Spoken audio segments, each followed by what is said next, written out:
Bapak Ibu saudara-saudaraku yang kasih dalam Yesus Kristus, pada saat ini kami akan membahas dari pelajaran sekolah sahabat kita di pelajaran ke-6 yang berjudul percaya sepenuhnya kepada Kristus. Dan saya ingin bertanya ke saudara Ripon, bagaimana Rasul Paulus bersuka cita di dalam Tuhan? Baik, terima kasih menjawab pertanyaan dari Saudara Wiji. Bagaimana Rasul Paulus bersuka cita di dalam Tuhan? Tentu ini adalah pertanyaan timbal balik antara pengalaman Rasul Paulus yang sebelum dan juga pengalaman ketika Rasul Paulus mengenal Tuhan. Tentu keduanya ini memiliki tolak belakang antara masing-masing. Dan Rasul Paulus ketika mengenal Tuhan, dia memiliki satu sukacita besar. Sehingga di dalam Filipi 3 ayat 1-3 memiliki pandangan positif dan negatif dari ayat ini. Bagaimana kita umat-umat Tuhan memiliki rasa sukacita dalam Tuhan.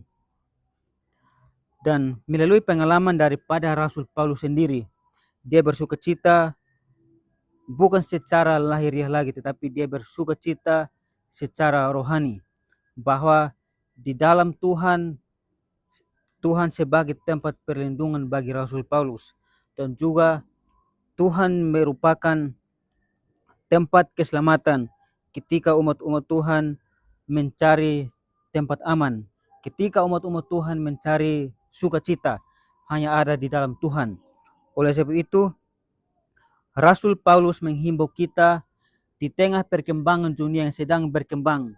Tidak ada sukacita yang kita dapatkan di dalam kecerdasan manusia. Sukacita terbesar umat Tuhan adalah di dalam Tuhan. Oleh karena Yesus sendiri yang telah menjadi sumber dan juga penopang di dalam kehidupan kita.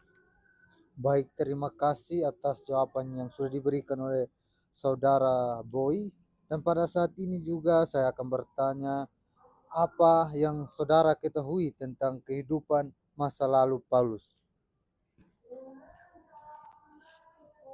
Baik, menjawab pertanyaan kedua, tentu kita semua umat-umat Tuhan, kita memiliki masa lalu.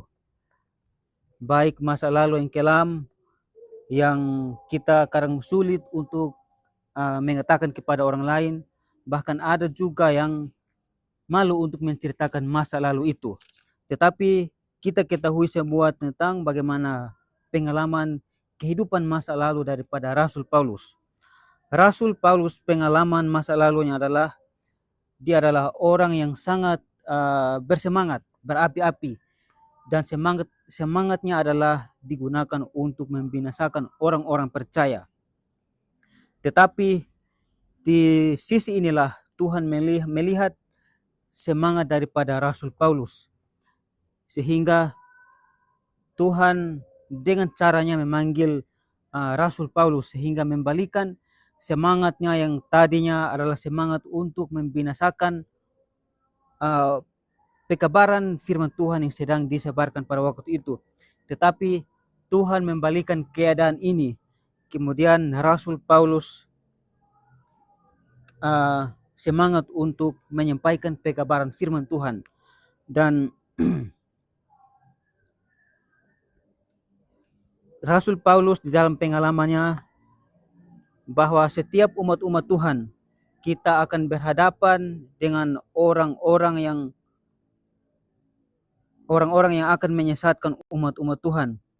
Dan kita dihimbau juga untuk berhati-hati. Oleh sebab itu, mendekatkan diri kita kepada Tuhan adalah sangat perlu setiap hari, setiap waktu. Satu, mulai dari menit, jam, hari, dan juga waktu-waktu lainnya. Dan inilah cara kita untuk menjaga hubungan kita dengan Tuhan. Tidak ada tempat lain yang bisa memberikan, yang menjamin keamanan kita. Demikian pertanyaan yang saya bisa jawab. Mungkin inilah pelajaran sekolah sahabat kita sepanjang satu pekan ini, dan Saudara Boy akan memberikan kesimpulannya di pelajaran kita di pelajaran yang ke-6. Baik, jadi inilah yang menjadi dasar kita. Jadi kesimpulannya adalah tentu kita semua memiliki masa lalu, tetapi di dalam Yesus, Yesus tidak melihat masa lalu kita yang sekarang. Yesus melihat kita yang sekarang di dalam dirinya. Artinya bahwa Yesus tidak melihat masa lalu kita, tetapi Yesus melihat kita masa depan kita hari ini. Ketika kita mengandalkan Yesus, tidak melihat kepada kehidupan kita yang lama lagi. Dan yang berikutnya adalah kita memiliki alasan, entah berapa banyak alasan, itulah yang menjadi dasar bagaimana kita percaya kepada Tuhan. Dan kita akan menjawabnya di dalam hati kita masing-masing. Berapa lama kita hidup hingga saat ini? Berapa lama kita di dalam Tuhan? Dan berapa lama alasan itulah yang menjadi dasar untuk kita percaya kepada Tuhan. Dan satu hal yang perlu kita dasari adalah Tuhan tidak pernah berubah di dalam kehidupan kita. Tetapi biarlah di dalam perjalanan iman kita yang masih kurang, Tuhan ingin memperbaharui kelemahan-kelemahan kita supaya kita menjadi sempurna di dalam Yesus Kristus. Oleh sebab itu, kelemahan kita adalah bukanlah sebagai rasa untuk membuat kita malu, tetapi sebagai satu jalan untuk kita mencari Yesus. Karena ketika kita bangkit, kita tidak bisa oleh karena kita adalah manusia yang fana. Dan kita sangat membutuhkan Yesus di setiap waktu kehidupan kita. Demikian pelajaran sekolah sahabat kita yang bisa saya simpulkan. Tuhan memberkati. Baik, terima kasih atas kesimpulan yang sudah diberikan oleh Saudara Boy. Demikianlah pelajaran sekolah sahabat kita sepanjang satu pekan ini di pelajarannya yang ke-6.